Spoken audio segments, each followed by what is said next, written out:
మాయల ఫకీర్ యొక్క ప్రాణం గుహలో ఉన్న చిలకలో ఉన్నట్టు ఇరాన్ యొక్క hot line, energy hot line అనేది కార్గ్ ఐలాండ్స్లో ఉందన్నమాట.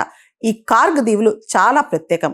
ఇవి చాలా చిన్న దీవులు, దాదాపు 8 కిలోమీటర్స్ లాంగ్ ఉంటాయి, 4 to 5 కిలోమీటర్స్ వైడ్ ఉంటాయి అనమాట. కానీ ఇది ఇరాన్కి చాలా కీలకం. ఈ కార్గ్ ఐలాండ్స్ అనేవి పర్షియన్ గల్ఫ్లో ఉన్న ఒక చిన్న ద్వీపం అన్నమాట. ఇరాన్ తీరానికి చాలా దగ్గరగా ఉంటాయి. ఇది ఇరాన్ కంట్రోల్లో ఉంటాయి అన్నమాట. యాక్చువల్లీ ఇరాన్ తీరంలో, ఇరాన్ మామూలు కోస్ట్లో అయితే వాటర్స్ చాలా షాలోగా ఉంటాయి. అక్కడ పెద్ద పెద్ద సూపర్ ట్యాంకర్స్ వచ్చి ఆగలేవు అనమాట. సో ఆయిల్ ట్యాంకర్స్, ఏవైతే చమురు ఆయిల్ ట్యాంకర్స్ ఉంటాయో అవి డీప్ వాటర్స్లో అద్భుతంగా ప్రయాణం చేయగలవు, అక్కడ వచ్చి ఆగగలవు అనమాట. అయితే వేల టన్నుల చమురు క్యారీ చేయడానికి, millions of barrels oil carry చేయడానికి సూపర్ ట్యాంకర్స్ని వాడతారనమాట.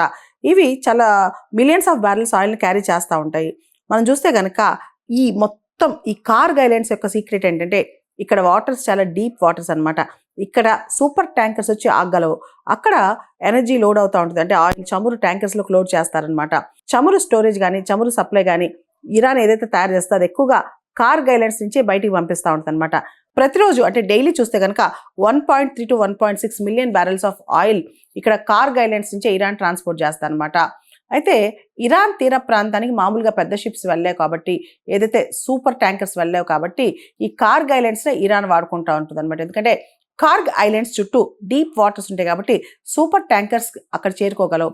ఈ సూపర్ ట్యాంకర్స్ని అక్కడ ఆయిల్ స్టోరేజ్ కానీ సప్లై కానీ ఈ ఫెసిలిటీస్ అన్నీ కూడా కార్గ్ ఐలాండ్స్లో ఉన్నాయి కాబట్టి సూపర్ ట్యాంకర్స్కి ఇక్కడ ఆయిల్ స్టోరేజ్ నుంచి సప్లై నుంచి ఆయిల్ నింపుతారనమాట. సో ఈ కార్గ్ ఐలాండ్స్లో ఆయిల్ స్టోరేజ్ కెపాసిటీ కూడా విపరీతంగా ఉంది. అయితే ఈ కార్గ్ ఐలాండ్స్ రీసెంట్గా వార్తల్లో ఉన్నాయి. అయితే ఈ కార్గ్ ఐలాండ్స్ ఏవైతే ఉన్నాయో అవి పర్షియన్ గల్ఫ్లో ఇరాన్ కంట్రోల్లో ఉన్నాయి. అమెరికా దానిపైన అటాక్ చేసింది అనమాట. అయితే అమెరికా తెలివిగా ఓన్లీ అక్కడున్న మిలిటరీ ఇన్ఫ్రాస్ట్రక్చర్ మీద అటాక్ చేసింది, ఎనర్జీ ఇన్ఫ్రాస్ట్రక్చర్ మీద అటాక్ చేయలేదన్నమాట. యాక్చువల్లీ కార్గ్ ఐలాండ్స్లో ఇరాన్ యొక్క ఎక్స్టెన్సివ్ ఎనర్జీ ఇన్ఫ్రాస్ట్రక్చర్ కావచ్చు, ఇరాన్ యొక్క స్టోరేజ్ ట్యాంక్స్ కావచ్చు, పైప్ లైన్స్ కావచ్చు, ఆఫ్ షోర్ లోడింగ్ టెర్మినల్ కావచ్చు, ఇదంతా కూడా కార్గ్ ఐలాండ్స్లో ఉంది. కానీ అమెరికా తెలివిగా ఓన్లీ మిలిటరీ ఇన్ఫ్రాస్ట్రక్చర్ మీద చేసిందనమాట. ఎందుకంటే ఒక్కసారి కార్గ్ ఐలాండ్స్ మీద ఎనర్జీ ఇన్ఫ్రాస్ట్రక్చర్ మీద అమెరికా అటాక్ చేసేసి ఆ ఇన్ఫ్రాస్ట్రక్చర్ని కనుక బ్రేక్ చేసేసి అక్కడ సూపర్ ట్యాంకర్స్ని రానికుండా చేస్తే కనుక ఇంకా కూడా ప్రపంచవ్యాప్తంగా చమురు ప్రైజెస్ బాగా పెరిగే అవకాశం ఉంది. ఆల్రెడీ ఒక బ్యారెల్ చమురు ధర $105 దాటిపోయింది అనమాట. ఇప్పుడు కనుక కార్గ్లో ఉన్న ఎనర్జీ ఇన్ఫ్రాస్ట్రక్చర్ని అమెరికా దాడి చేస్తే కనుక ఇంకా ఆయిల్ ప్రైజెస్ పెరిగే ప్రమాదం ఉంది. కాబట్టి తెలివిగా అమెరికా ఓన్లీ మిలిటరీ ఇన్ఫ్రాస్ట్రక్చర్ మీద దాడి చేస్తుంది.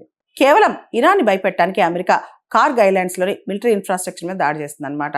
యాక్చువల్లీ ఎక్స్పర్ట్స్ ఒకవేళ కనుక కార్గ్ ఐలాండ్లో అమెరికా ఎనర్జీ ఇన్ఫ్రాస్ట్రక్చర్ మీద, ఇరాన్ యొక్క ఎనర్జీ ఇన్ఫ్రాస్ట్రక్చర్ మీద దాడి చేస్తుంటే కనుక పర్ బ్యారెల్ ఏదైతే ఆయిల్ ధర ఉందో అది $150 to $200 వెళ్ళే ప్రమాదం ఉంది. ఇది అమెరికా కూడా తెలుసు. కేవలం అమెరికా ఇరాన్ని కవ్వించడానికే కార్గ్ ఐలాండ్స్ మీద అటాక్ చేసింది, కానీ అక్కడ ఎనర్జీ ఇన్ఫ్రాస్ట్రక్చర్ బ్రేక్ చేయడానికి కాదని చెప్పి ఎక్స్పర్ట్స్ చెప్తున్నారు.